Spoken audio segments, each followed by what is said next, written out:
Welcome back to What It's Really Like to Be an Entrepreneur. I'm Vincent A. Lanci. And I'm Shawn Nagpal.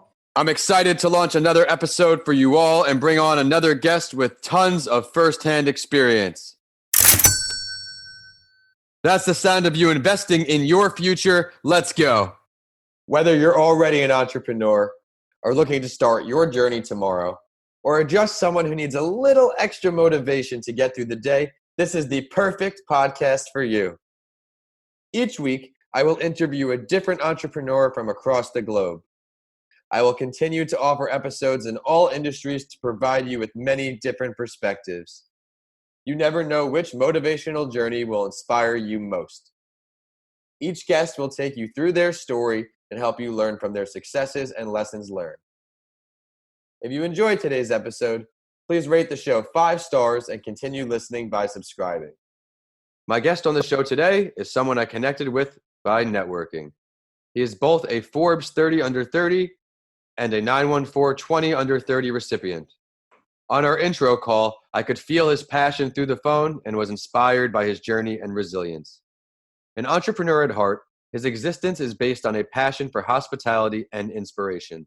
An avid learner, reader, and doer, his lifetime goal is to educate, inspire, and create alchemy for all those with the dream to achieve.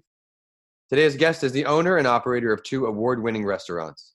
He is also heavily involved with not-for-profit organizations and sits on the board of the Chamber of Commerce in Larchmont.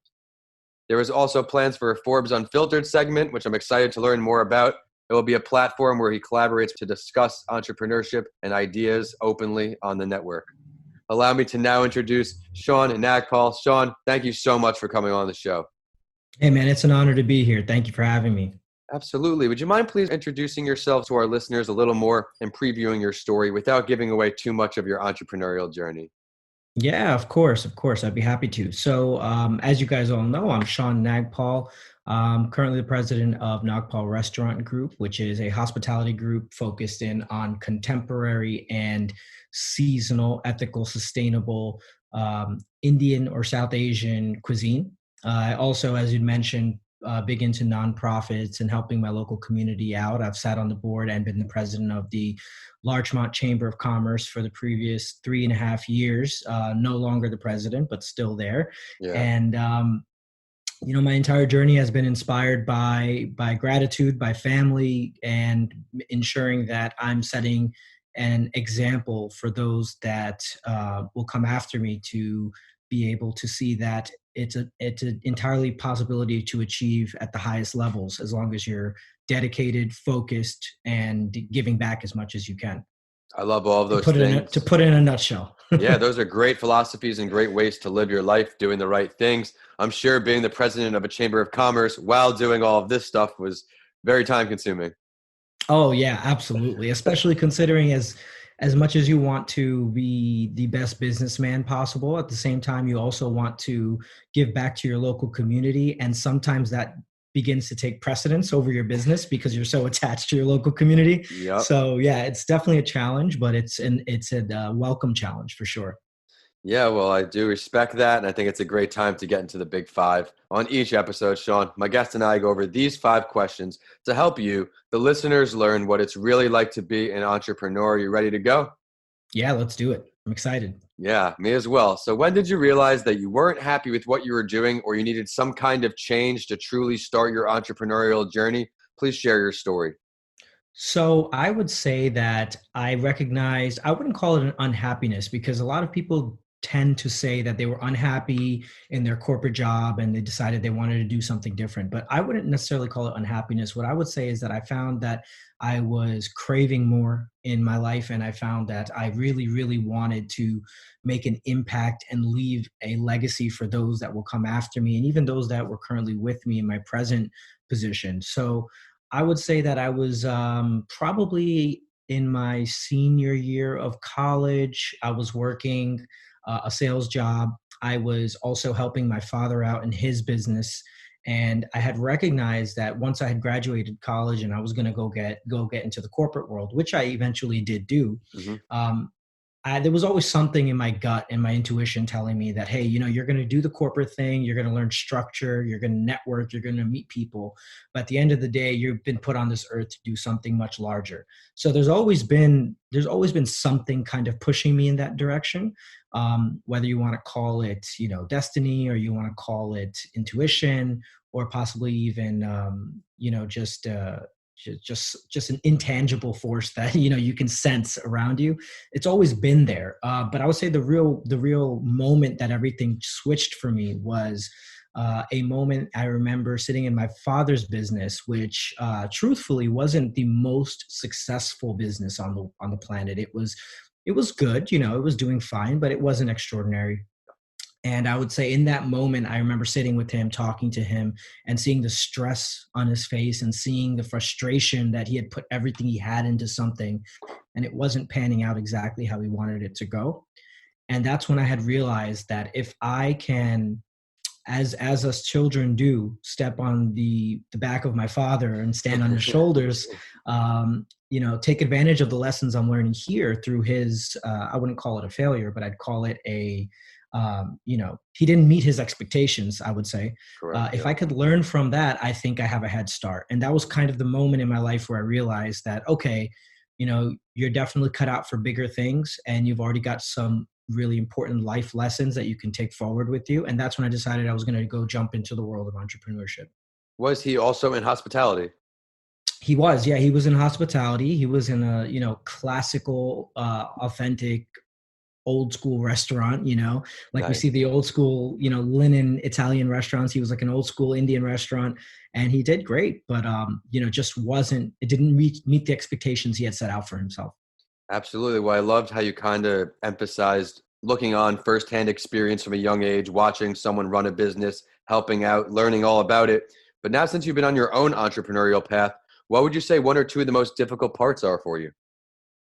I would say there's a couple of things, but I would say at the top, a lot of people would potentially answer the question with long hours. You don't see your friends and family. You lack a social life, and all that is definitely true. But I would say the top two most difficult things of entrepreneurship are one, trusting yourself enough to follow your instincts and your intuition, Mhm. because a lot of the times as an entrepreneur, you're forging a path that may not be there, or you may be creating something that doesn't have structure or doesn't have precedence. So you don't really have an outline or guidance. Right. So you do have to sometimes just trust your gut and say, okay, I've got this fantastic idea. I really want to go for it, but I'm not sure if it's been done yet. I'm not even sure if it's possible.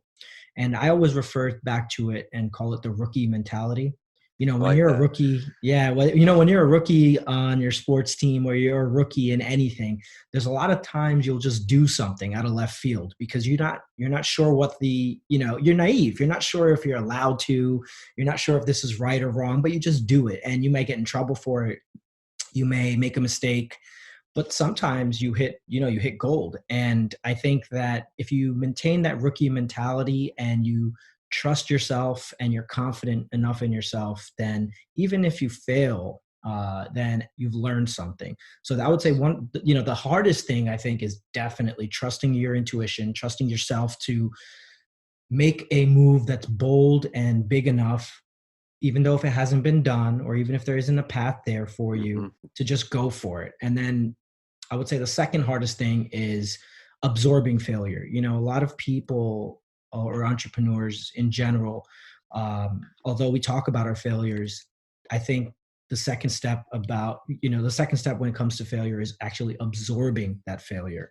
And what I mean by that is understanding the failure, analyzing it, and taking a lesson from it, and then honestly publicizing that, and making sure that people around you understand your failures. Because once you've put it out there that you have failed and you understand why you failed, it's very, very difficult to repeat that mistake. You'd have to be quite literally forcing yourself back into a failure to repeat the exact same thing all over again.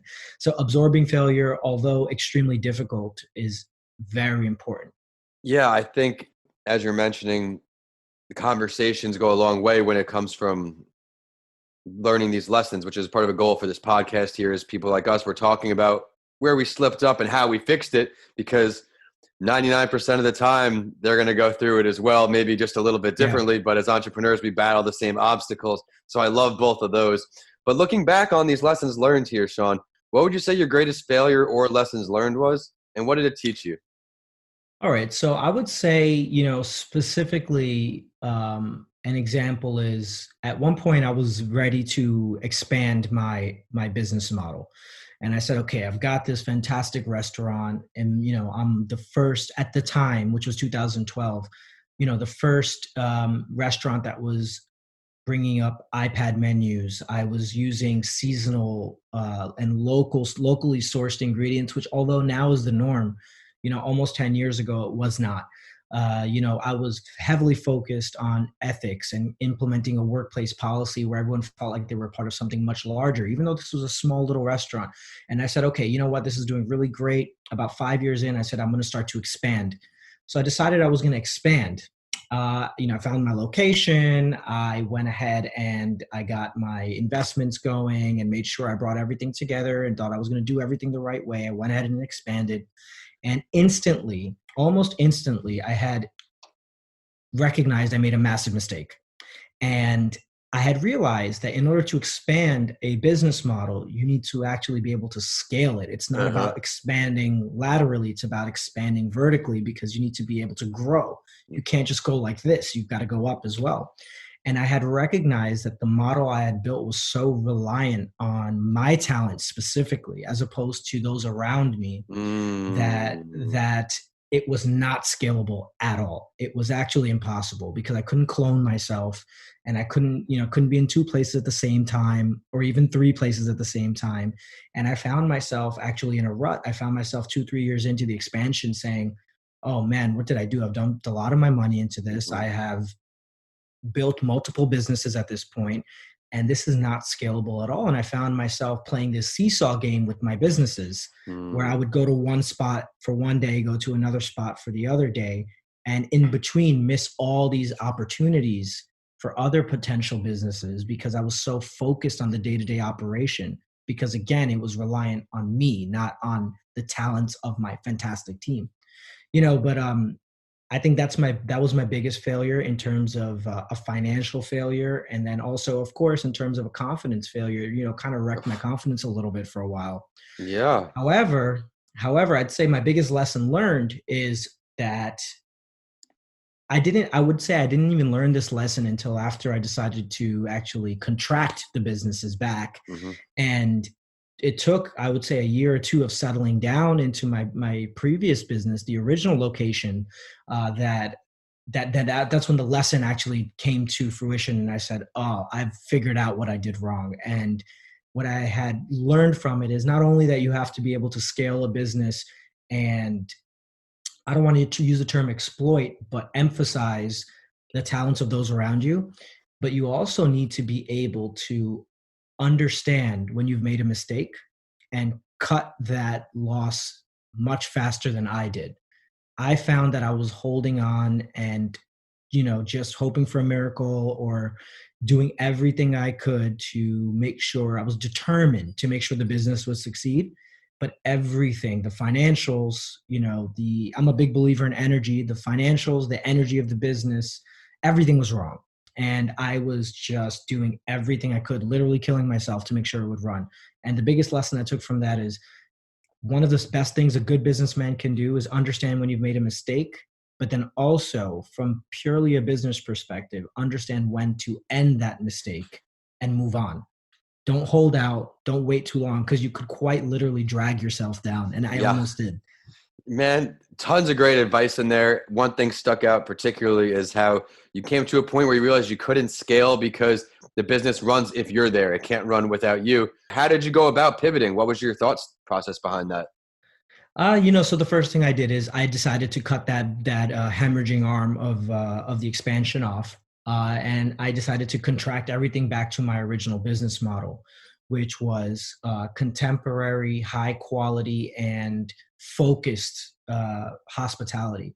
Okay. And so what I did was, once I contracted and I recognized that this was going to work, and obviously it did work in the Mm-hmm. past, I then decided that I was going to expand internally. And that might sound like it doesn't make a lot of sense, but I was going to go ahead and invest more money into processes for my staff, into delegating things the right way, Mm-hmm. into training my staff and my team to be able to run the operations without me there.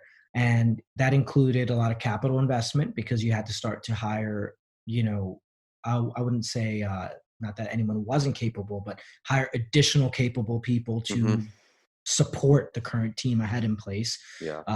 Increase in technology to make things easier, better accountants, anything you could think of. I had to shore it up to ensure that the business would run without me. Mm-hmm. And so that's really what I went ahead and did. And I said, all right, this is what we're going to do. We're just going to go ahead, go back to our core, go back to the basics. We're going to just add in all the structure and support possible. So that way, if and when I'm ready to expand again, I know I could turn around with my eyes closed and the core business will continue to run. Yeah, you said you found yourself in a rut, you pivoted, and you thrived from it. Nothing stays constant forever. Nothing stays the same. You have to continue to grow, pay attention to your market, be an innovator in the way you were 10 years ahead of sourcing local, using iPads. All of these things are great lessons, Right. but it comes from learning. And if you could have a conversation here, Shawn, and learn from any entrepreneur, dead or alive, who are we going with? All right. I love this question because people ask me this question all the time, and I always give the exact same answer. I would love to sit down and have a cup of coffee or whatever the hell he drank back in the day, with Andrew Carnegie. And I Ooh, think a the titan reason of the why, industry. yeah, yeah. I've only had a titan maybe twice or three times. So continue. So I think the reason I choose Andrew Carnegie, and I choose him confidently, is because I find myself very much attracted to the way he built himself up. His story of finding a mentor and Mm.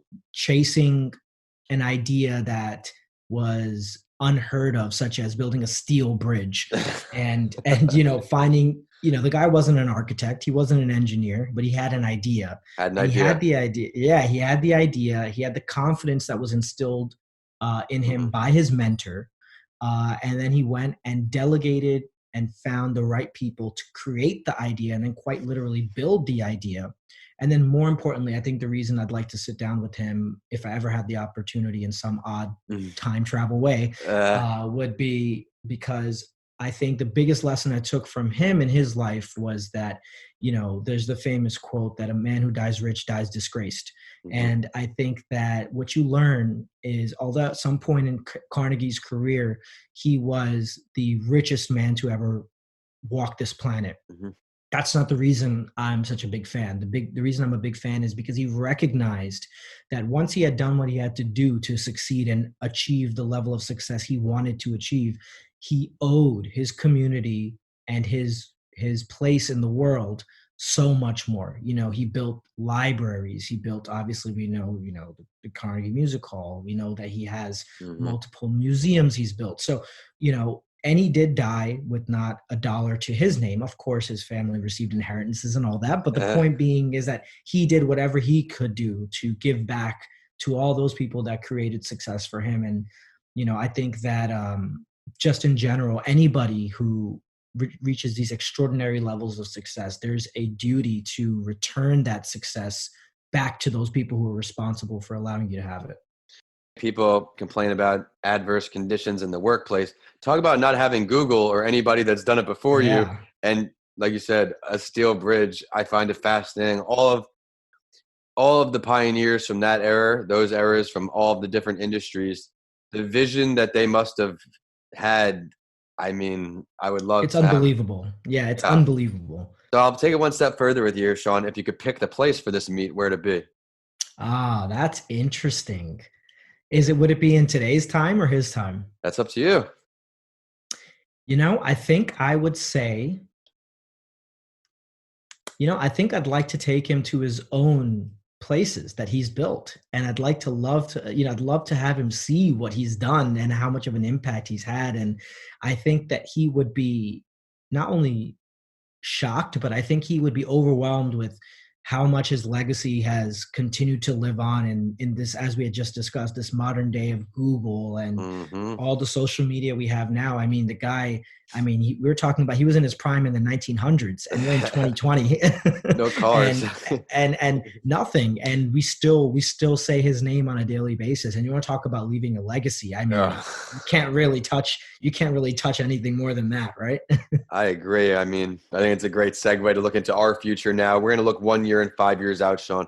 Where do you see yourself and all of your entrepreneurial endeavors 1 year from today? Please describe that. 1 year from today, I think I will be, my goal 1 year from today would definitely be, although it's kind of changed because of 2020 and the way that this year has shaped us.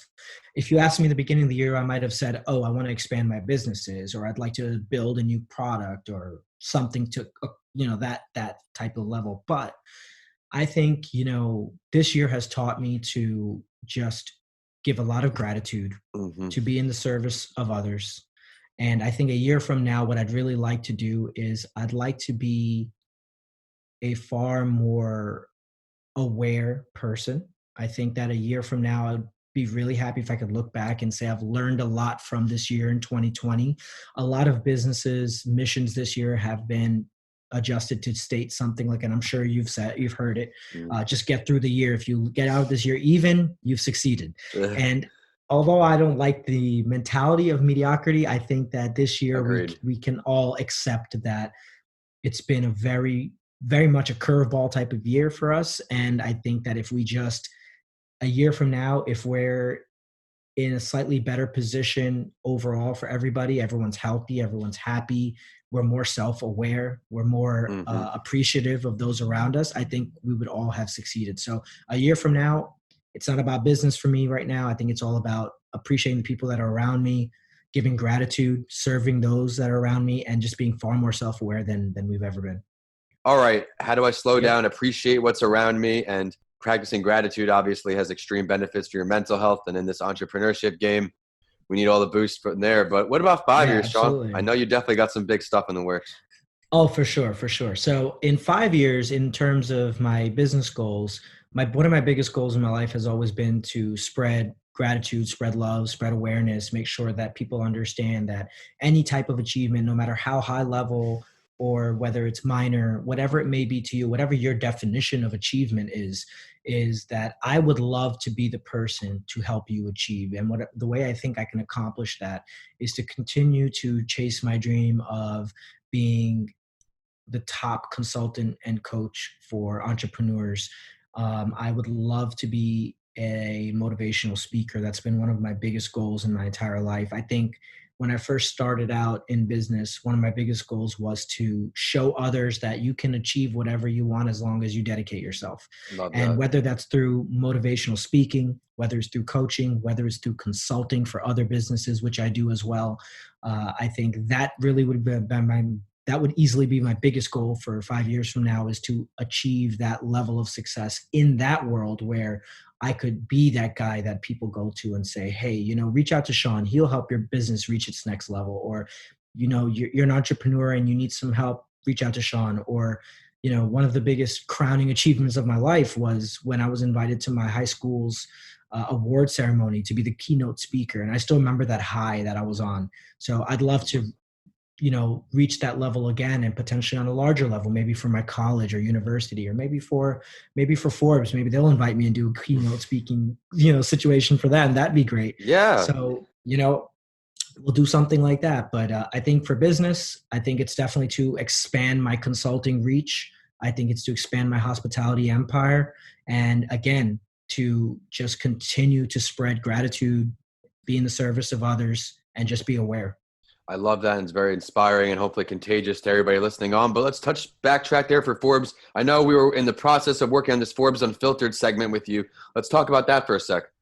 Yeah, sure. So Forbes has this fantastic podcast and short trailer style show they do called Unfiltered, where they reach out to various Forbes influencers or contributors, whatever you may call them. And they interview you and they discuss your business life, your personal life, and how it impacts Forbes and why Forbes has been a big part of your life. And Forbes had reached out to me. We already filmed, one episode of it, which was Nice. awesome. And the trailer is out. And we hope to do many, many more. And I hope to be a big part of it. And I hope to continue to work with them. And, Forbes has been one of the most supportive partners in my life that I've ever had the pleasure to work with, Yeah, other than sure. being a massive media brand and, being kind of when people say Forbes, you immediately think of the Forbes 400 list and you think about everything they do.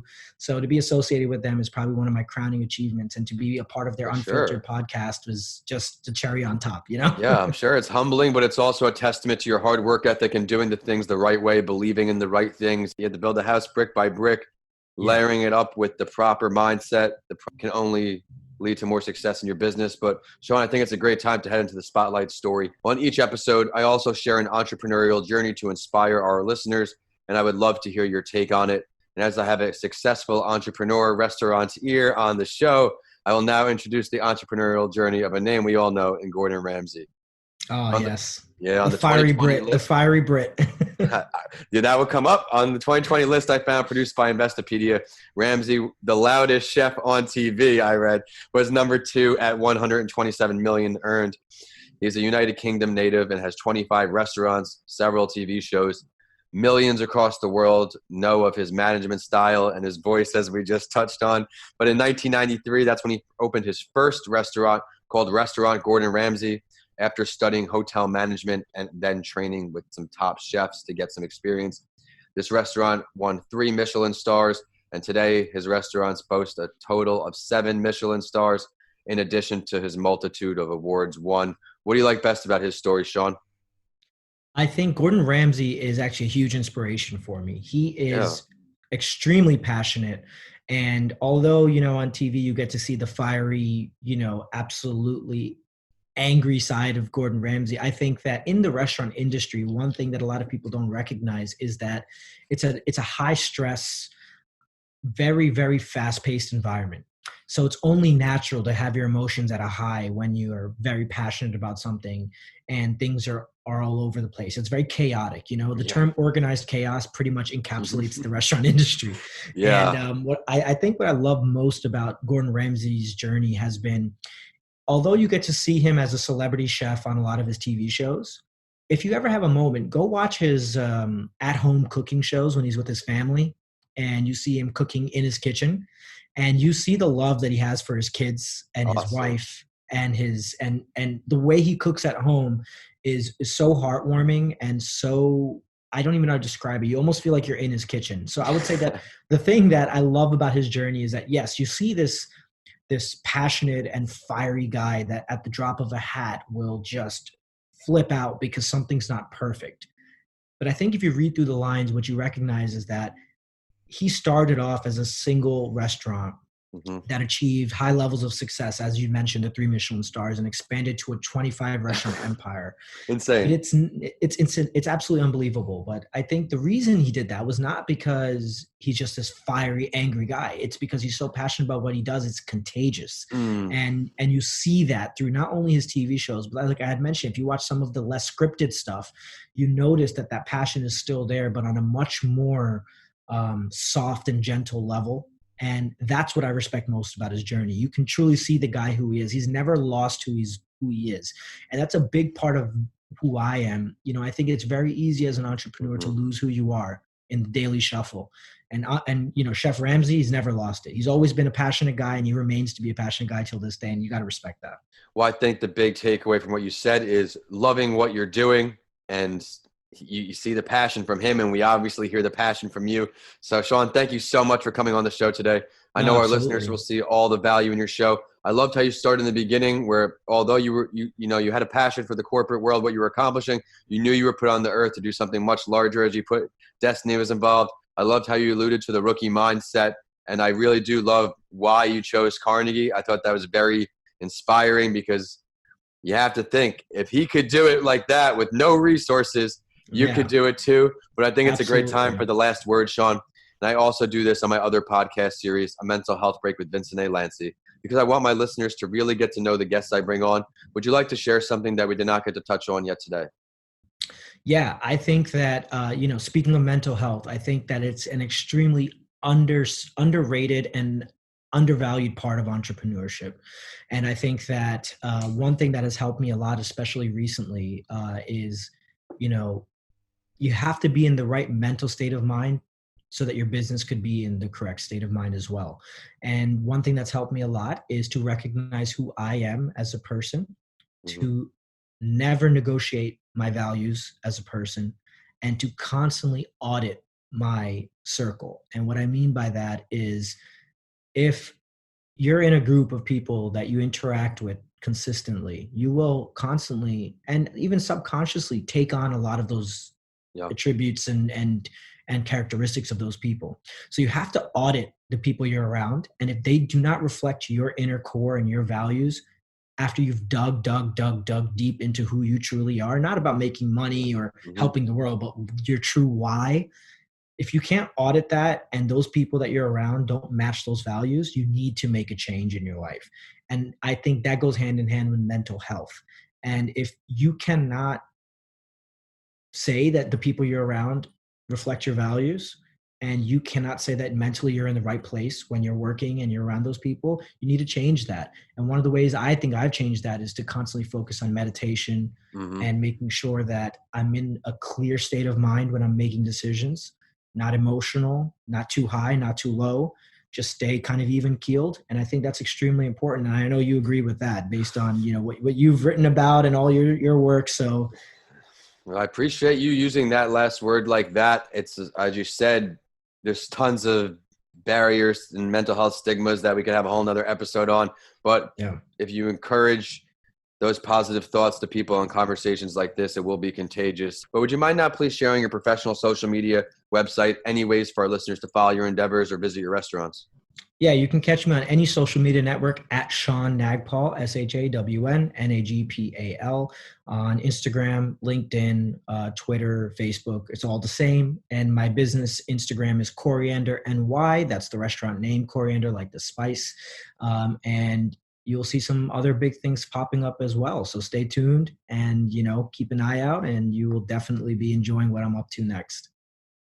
And it's social media time for the show, and we're on whichever platform you like to use. We're at What It's Really Like to Be an Entrepreneur on LinkedIn, at Your Favorite Morning Podcast on Instagram and Facebook, and at Podcasts by Lanci on Twitter, so you have updates from this show and A Mental Health Break with Vincent A. Lanci. If you check out my books, DM me. I would love to hear from you all. We have Mr. Lanci Talks Mental Health, Left for Dead, A Story of Redemption, and How to Transform Your Mindset When the Norm is Changed.